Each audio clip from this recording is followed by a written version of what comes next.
Welcome to our channel. Today we how to install CRM activity tracking for calls and emails, complete guide step by step clearly.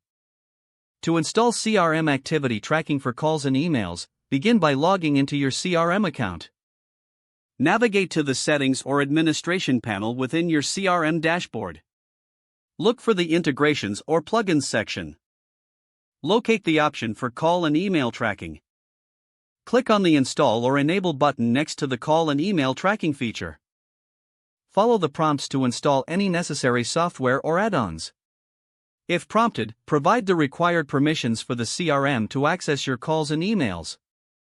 Next, configure the settings to fit your organization's needs. Set up the rules for how calls and emails will be tracked.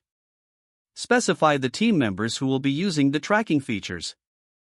After configuration, test the tracking by making a test call or sending a test email.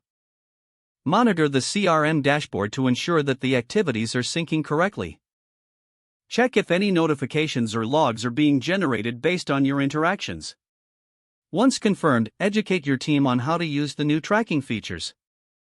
Encourage them to log into the CRM regularly to view their tracked activities.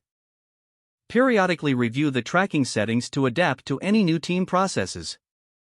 Stay updated with the CRM's release notes for any enhancements or changes to the tracking features. If the page does not load, refresh the browser or try again in a private or incognito window. Make sure you are using the correct email address, then retype it carefully to avoid small typos.